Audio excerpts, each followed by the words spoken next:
Good evening. In 1945, a famous English novelist called Eric Arthur Blair published a novel called Animal Farm, or he's popularly known as George Orwell. And in his book, George Orwell warns about the methods of manipulation and propaganda used by those in authority. Could that be the case in today's political arena? Welcome to News Report, and my name is Sali. As usual, I'm not alone. I'm joined by Chimwanga. Chimwanga, how are you today? I'm alright, Sali. How are you?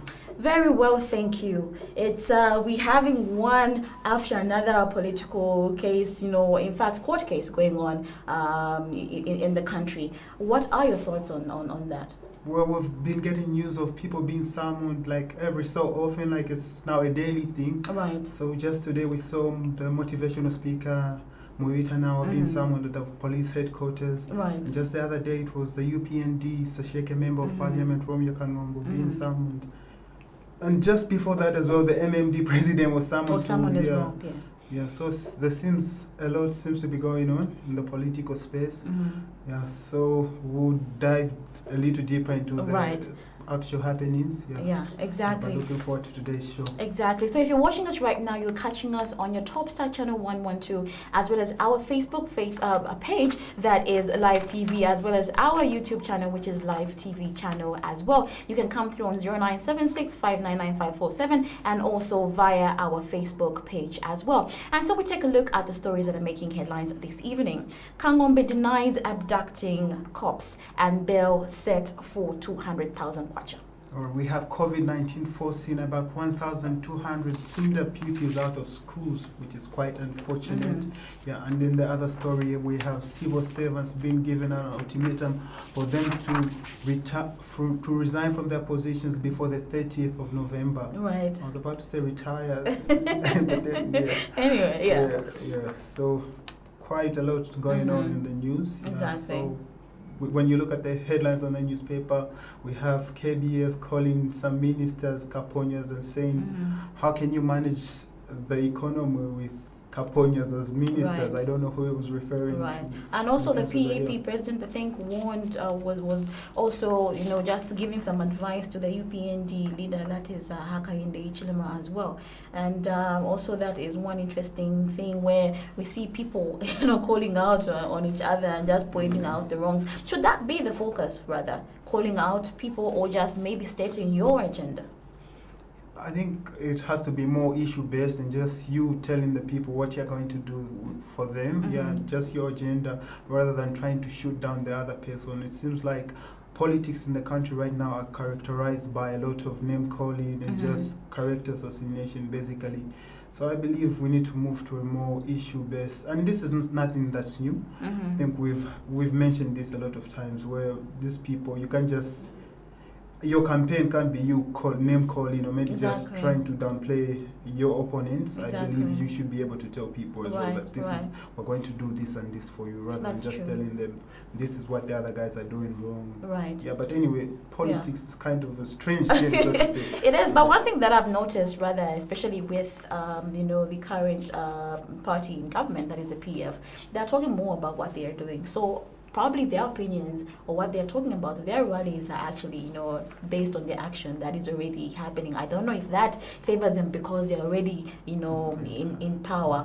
But I think that's more of what people want to hear or need to hear. That's something that moves people. Oh, we're going to build you schools, we're going to build you this, we're going to do that and that for you. Other than just calling out people and assassinating people as well. It's very different when you look at different, calibers of people as well. There are those that will understand what one might mean. But if you're calling each other out on social media and TV, not everyone, has that TV or social media as well. So they won't get that information that you're trying to bring out. Instead, they'll focus on the person that is closer to them and just giving it to them as it is as well. And we've seen some victories that we never even, thought would actually happen, where you think this political party, will get this seat and everything else, turns sideways, and it ends up being the ruling party that is grabbing most of these seats. Yeah, and just to bring you back on like the service and whether it favors the current party that is in government to say, okay, we've done this and that. Right. But I believe people should be able to do something for the country even when they are not in power. Exactly. Like that way it shows their competence and just like commitment to doing what's right for the country. So I believe We had one case, one instance. I think that should have been which hospital was that? I can't quite remember. But I think the UPND president was trying to donate a genset, and it was denied. Or that's how it came out in the news to say it was denied. You know, wasn't given granted permission to actually give that donation as well. yeah, that's quite. I don't know. I wasn't aware of But that it was story. really just some time back. Yeah, but then the vice president told Parliament last Friday that they have never received any formal advice from the UPND in terms of how to manage the economy and the like. So they say they've never received any formal advice where they're written like a proper document like this. These are our suggestions. We think this is how best you can go about managing the country and the like. But we've seen them come out in the open and tell the media that we've been advising these people, but they don't listen. So I believe it would be nice if the UPND could maybe pull up some formal documents of where we say, no, we actually brought up this proposal to government and they just didn't listen to us, rather than just running to the media and say, no, we've been advising these people. Complaining all the time. Yeah, like what channel of advice have they been using? Exactly. Anyway, so just to get into the story Let's get back into the story as well. So the UPND says Sheke, Member of Parliament, Romeo. Is it Romeo or Romeo? Kangombe. Names are kind of funny, so exactly. But it should be Romeo. Right. So he's been granted bail of about 200,000 kwacha, and this was after he was, called in to actually explain. First was summoned, in fact, to the police station, right? If I'm correct, to explain the instance that happened where officers were actually abducted, and the guns were taken away from them.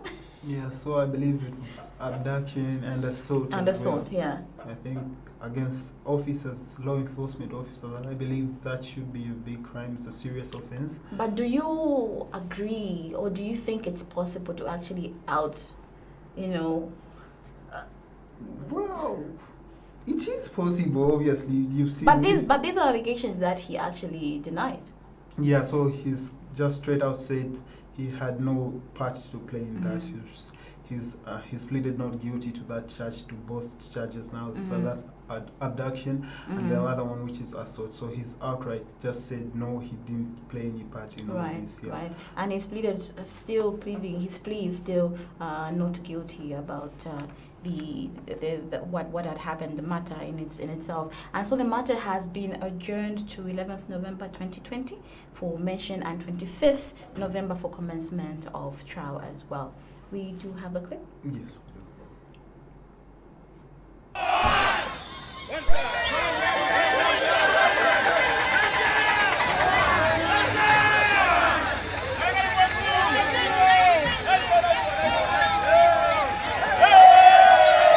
Would like to confirm that Honorable Kangombe has been granted, bail by the subordinate court here in Sali, and as things stand now, he's been granted bail on his, on recognizance in the sum of 200,000 kwacha, and also two suitable sureties, also to the tune of 200,000 kwacha. Now, what that means that in the case of default, so as it is now, it is not a cash bail, it is on recognizance, and we're just processing the rest of the process to, have him out of police custody. And the date for trial has been set for 25th of November 2020. So on our part, we are eagerly looking forward to the commencement of this trial, so that we can, vigorously and robustly, defend our clients. I know most of the comments from the public was to do with the huge amount that was, requested as bail in this particular case, but I do believe that when the court asks you to pay any amount of bail, then they know what is actually, to your name. So it doesn't come from without. They actually know what assets and everything else that is in your name, then they obviously go forward and calculate how much you have to pay. Your thoughts? Definitely. So they said the bail is in his own recognizance, Exactly. so meaning he won't have to actually make a cash payment, but rather he has to provide two working sureties. Yeah, and in case he defaults in any way, those sureties will have to pay that amount of money. So I believe it's kind of hard to find like people to take that for you. Like, it's basically just ensuring taking one for the team just in case something goes wrong. Yeah, that's a big issue as well. So you might even be held liable if the person who was charged defaults from adhering to the conditions of bail. Yeah, so I believe it's a big issue. But I'm thinking, I've never really sat through court for such proceedings, but I'm thinking maybe the way that it happens with our friends, like when you are given this amount or granted bail, they tell you, okay, maybe take the plea and probably pay this amount of money as bail. I think there's an agreement that is made beforehand before you actually agree to that. And so I feel maybe it's got this covered. Maybe the party also has this covered. So I should feel like they'll stand, with the MP as well. Exactly. So I believe, I think he has the backing of the party and they should be able to set something up. Exactly. Right. And in other news, bail has been granted to the NDC leader, that is Dr. Chimwanga, with his own recognizance as well. Actually, for him, it's cash. He just has to and pay. Yes. And with two working sureties as well for him. Yeah, and they also have to pay the 100,000 kwacha each. Yeah, so I believe it's a bit stiff for him because his defense lawyer, Mr. Musa Mwenya, actually called the conditions of bail harsh, but the magistrate actually said that just according to how Mr. Kambwili conducted himself during the trial, he had to stiffen the bail conditions, and looking at the fact that he's actually a convict, so they have to be stiff. But I believe the law should be adhered to, no matter how much you might like someone or think that they're doing right. I believe the law should be stuck by. Okay, so what he needs to do in this case, if you are granted bail, then you need to show up for the trial. And once they are done with their investigations and they're okay with everything, then you could be given that money back. But if you default, it goes into the government. And I hope it's used, for the greater good. That's my only concern. So people were concerned about, where would that money go and how they use it. It's only when one defaults through contempt of court also that obviously they will not really receive that bail money back or the surety back. Right, and then there's a video in public domain of the NDC leader saying that he has so much money. I think that should have been in 2015 or 2016. Saying he has so much money he could fly to London just for a cup of coffee and fly back to Zambia. So I think he has it covered. Yeah. Yeah, so he said it himself, so he must have the money. Right. And there are some people that, felt he deserved what was coming to him because of how he used to treat other people as well. And obviously now this is just people talking about, whatever seeds you plant, one day are going to, produce some flowers. So it depends on what you actually planted. It would actually come back either to haunt you or to help you out as well. So do you think he should be held liable for what he might have done in the past? It's kind of a tricky question, but I think if you're a victim of some of his actions in the past, I believe you'd be more inclined to kind of rejoice. I don't know, there's this aspect of vengeance, or maybe just wanting to get one back. But I believe I think he's quite a good guy, so to say. I don't know him personally, but he seems like a good guy fighting for a good cause. Right, and we all have made our mistakes. Definitely. Yeah. Anyway, we'll go on a break and we'll come back after this.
Bwino masenza bwanji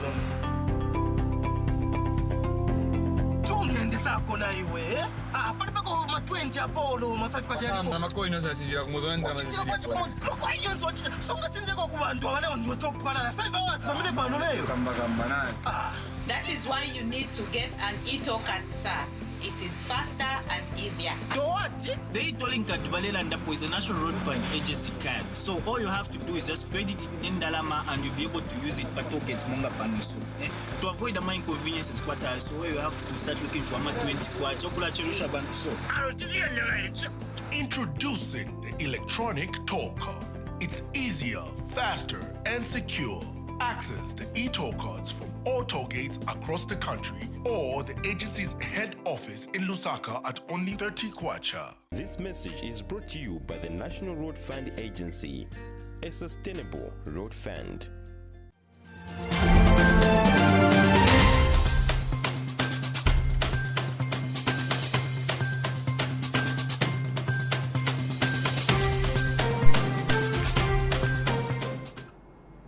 Welcome back. You're still watching News Report with me, Sali and Chimwanga Kalala.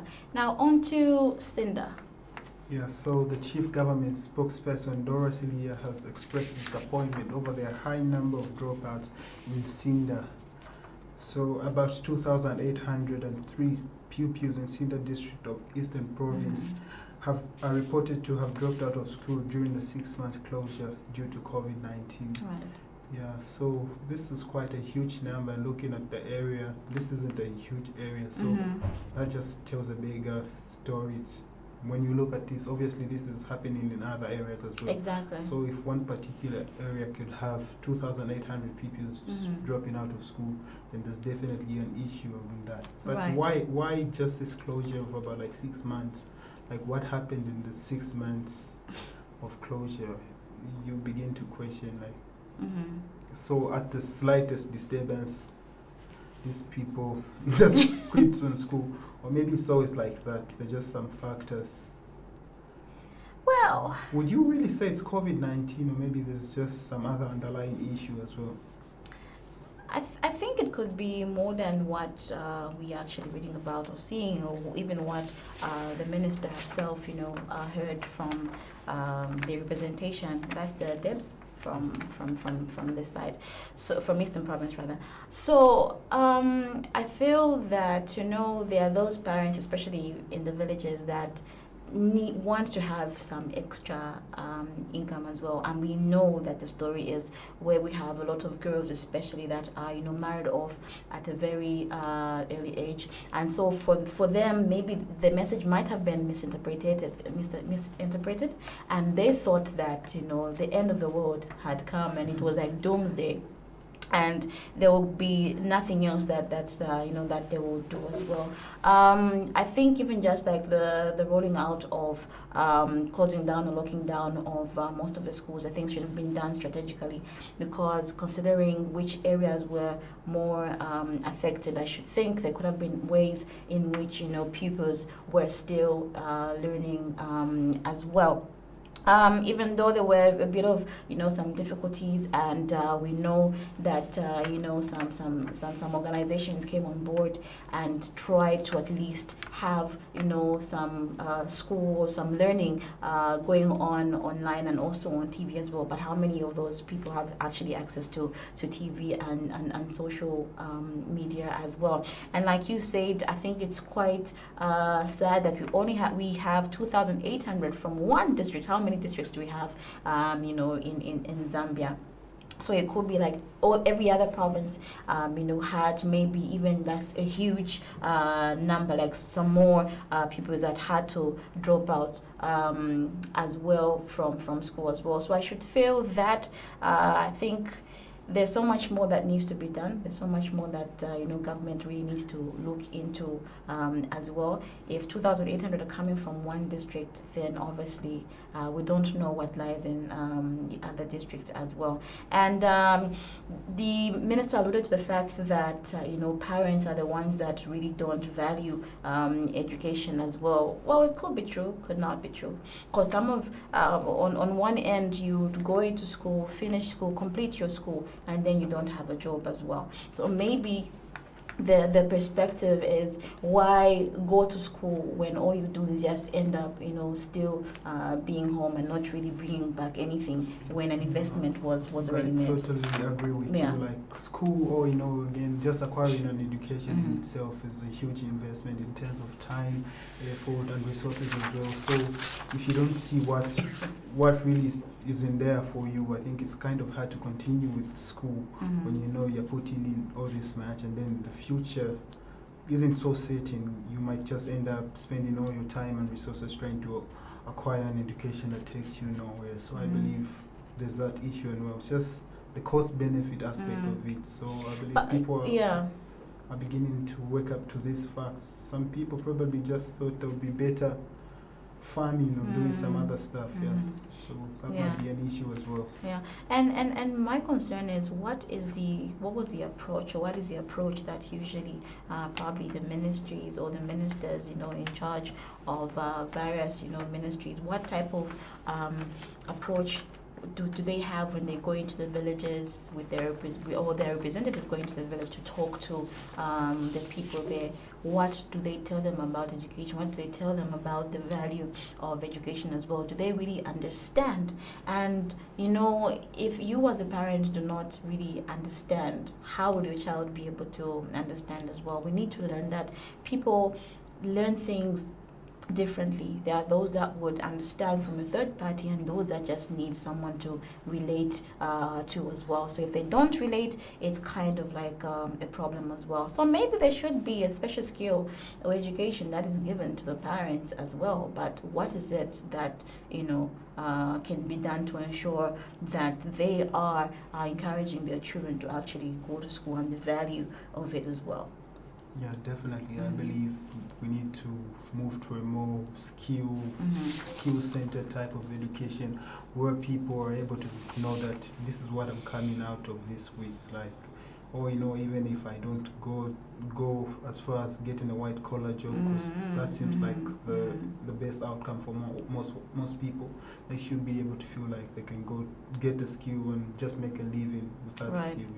I really like the fact that you've brought out skills training as well. We need to understand. We keep on talking about this. Just the same way that business is not for everybody, school might not be for everybody as well. But if they're told to say you need to understand, or you're going to school to learn how to communicate and to read in case you're given contracts, then now you need to learn these particular skills as well, and attach it to learning how to read and write as well. You can't force people to do what they don't want to do. Others are stubborn, and others are just not meant for it, but they could be good at a certain skill. So maybe the encouragement should be in skills training as well. It should be loggerheads with each other. Learn in class, learn how to read and write, and also attach a skill to that as well. To tell them to say, maybe when you get to this point, you need to sign contracts, you need to read contracts, you need to learn ABC, and that would be better. Definitely, I totally agree with you. And just a trend I've noticed recently, like I've seen a lot of people pick up sports, like they want to do this professionally and they're going to training like Right. every day, and they're like, I believe it's important to actually see opportunities to make extra income, maybe just a career out of these things that tend to get overlooked. So I believe it's very important that people keep on pursuing their passions and just doing what they love doing. Yeah. Yeah. The same way that cadets also need to be given priority, I think, when being picked. Because they're already doing it from Right, school. but that's a story for another day. Now I'm just saying, I think the concept could work Right. also like that, because Definitely. there's someone that is, there to guide you and also motivate you and saying, okay, once you do this and you do a good job at it, this is actually there, waiting for you. So maybe, that could work. Definitely. So the next story of civil servants being told to retire before the 30th of November if they want to contest in the 2021 general elections. Your thoughts on that? Well, what if I'm trying to make my money now before I actually, contest, or saving enough money to be able to contest, participate in the elections as well. I want to be to take up a seat, probably as a councillor and maybe as a minister in one area. I think it's rather unfair. I think for me the biggest issue is they actually released the circular to say, okay, these civil servants who want to contest should retire before so and so date. But then, is this a requirement? Is this compulsory? Because as far as I'm aware, they didn't actually cite any law that says they have to retire by the 30th of November. Exactly. How did they come up with the date that they have to retire by the 30th of November? Quite all right. I understand the aspect of maybe conflicts of interest in trying to save the country in an impartial way and being partisan and practicing partisan politics as well. So there's a bit of conflict of interest there. If you're in opposition, you might want to just do things anyhow to make it look like the government of the day isn't quite working. And in fact they are. So you might sabotage the current government if you don't belong to them. So I understand the rationale behind that. But why now though? Why the 30th of November though? Exactly. That's not enough time. Yeah, I believe maybe before filing in a nomination would make much more sense. Sure, yes. So you let them work until that time when they have to file in their nominations and they can go their separate ways. But do you think, even if you belong to another political party, do you think that would stop you from actually carrying out your role as a minister or, any other person? It's just not adding up for me. Definitely. So it's kind of bizarre. Like, who are they referring to when they say these civil servants? So they're saying civil servants, which means those in government agencies, foreign services, and quasi-government institutions. So all those individuals actually fall under the civil servants. So it's quite bizarre how this will happen. Or is it encouraging people in the private sector to actually now begin to contest for seats? Yeah, I think we need to get some more clarification. Exactly, I on think this. that will work better. And for them to have arrived at this, decision, then some talks might have been held at some point. But I really hope they really took time into looking at the benefits and the pros and cons and of whatever they want to introduce here as well. It will be quite unfair to have you resign because you want to contest, but then again, maybe it would be a good thing because then you will not seemingly look as if you are doing it because you still want to continue being on that seat or in the current ruling government or anything in between. So it could be a good thing, it could be a bad thing, but I'm sure as we go, we'll get right into it and just understand it better, or the rationale behind it. Yeah, definitely. Right. Okay. So, any last contributions or words before we actually close it up? Just the fact that we were celebrating Independence Day on Saturday, and I believe it should have been a day where people we're actually reflecting on how far we've come as a country and what we're doing for a country, for its betterment, for its development, and for the future generations to come. So I believe people should have reflected on where we're going as a country and just come up with ways on how we can do things better, because there's always room for improvement. I believe we can always do better. Just Yeah, that. I do agree with you very much, because before the 24th we had the 18th as well, and these 2 days are rather very significant as well in their own right as well, but they obviously have a connection as well. You're reflecting on probably where you are, and still, when independence comes now, it just gives you, something has to manifest out of whatever reflections that you were making, or prayers that you were actually giving to God, or anything that you were saying to God as well. And so for me, I think I would like to see a Zambia that just stands together and resolves issues, and just allows any political player, I think, to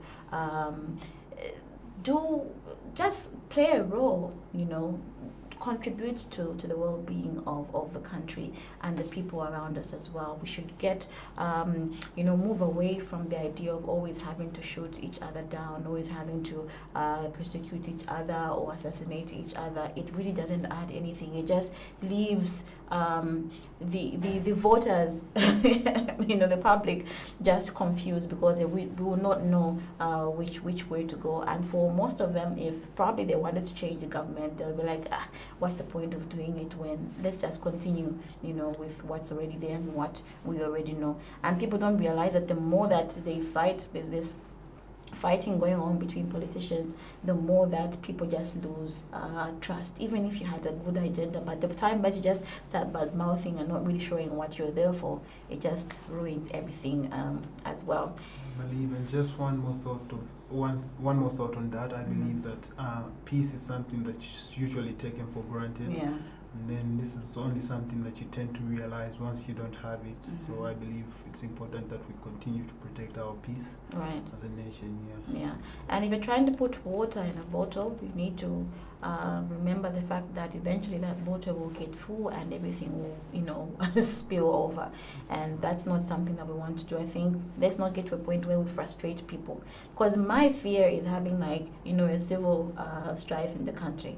And we don't want to ever go towards that direction as well. So whatever we can now, I think let's make decisions that are going to benefit us, benefit the country, and also the future as well. And so on that political opinion and note, we've come to the end of tonight's episode of News Report. Join us again tomorrow at the same time. From me and Chimwanga and the entire production team, we're saying good night and God bless.